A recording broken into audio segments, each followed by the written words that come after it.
This is a demo of Dianza's Joker 400 HMI light. This is Dianza's brightest light they have, and being an HMI has some interesting qualities that other LED lights or incandescents don't have. Taking a look inside the box is on the bottom part is the light itself here with its small cord. This is the ballast which is needed to drive the light, a little diffuser that can go over the bulb of the light, and barn doors and a longer head cable.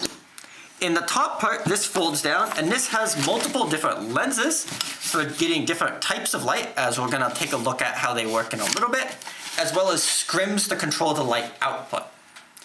I do also want to go over a couple quick notes of using HMI lights right now.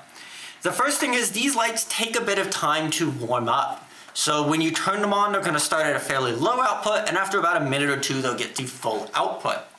The other thing is you can't hot restrike these lights. So once you turn them off, you have to give them about 15 minutes to cool down before you can turn them back on. If you turn them off and then immediately try to turn them back on, it's bad for the light, and they often just won't even turn back on at all. So if you're using these on a set, typically plan to turn them on and just leave them running for your whole duration if you don't have to. And if you want to, let's say, cover up the light to see how it looks, use something else to cover it. Also, these lights get hot, so you want to be using gloves whenever you're working with them to keep your hands cool. Now that we've talked about the safety elements for this light, let's set it up and demo how it can be used. So I'm first going to take off the head of the light itself and screw it into a stand and make sure it's safely in place. I also like to make care that there isn't too much tension on my cables by giving it a little bit of extra loop room so it's not actually tugging on the lamp itself. At the end of the lamp is this special connector here that can plug directly into the ballast for it to be ran on, or you can use this lamp head extension to extend the cable and run the ballast somewhere else. Since I'm going to have this light stand here, I am just going to go hang this ballast from this light stand, kind of like this, making sure that it's actually securely in place or setting it on the ground, and then plug the cable in. If I needed a longer run, I could run that cable in the middle. And then there's a little notch here, and it's going to align with this, and I can twist it and then tighten this on to make sure it snaps in and is snugly in here. And then there's a standard wall outlet plug here that I'm going to take and plug into the wall. Taking a look at the lamp head itself, I can see there's a reflector, which by default will make a tight beam unless we put one of those objects. One of those.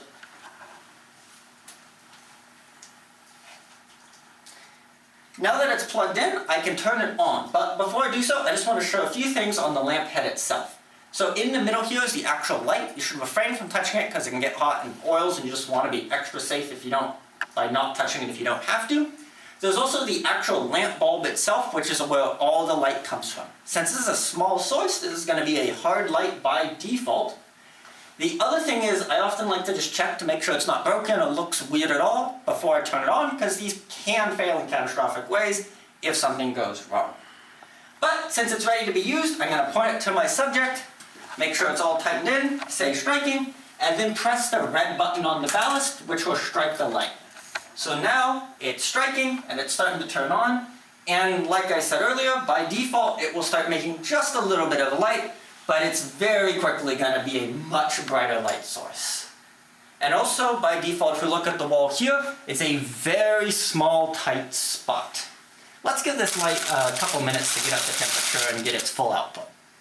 Now that this light is up to temperature, let's take a look at the modifiers that are in here to change this beam from a tight, narrow spot.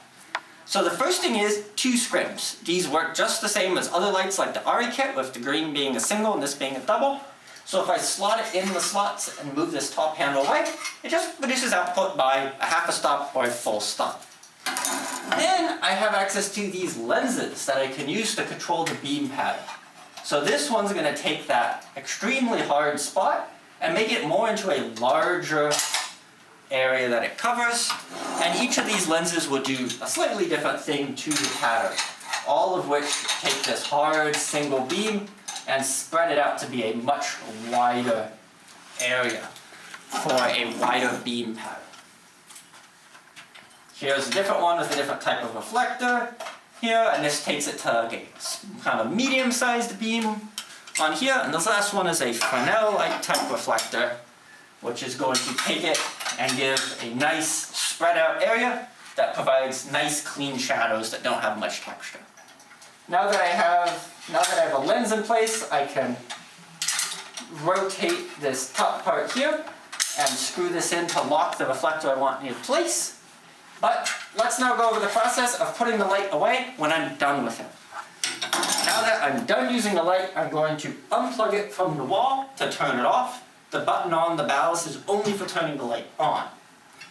Now that I've turned it off, I want to make sure it cools down before either putting it in the box or hot restriking it. So I'm going to give it probably about 10 minutes to cool down, and then I'm going to put everything back in the box like I found it. So put all the reflectors and screens in the top, the light here, the lamp cord, and ballast in here as well. And then I'll be done.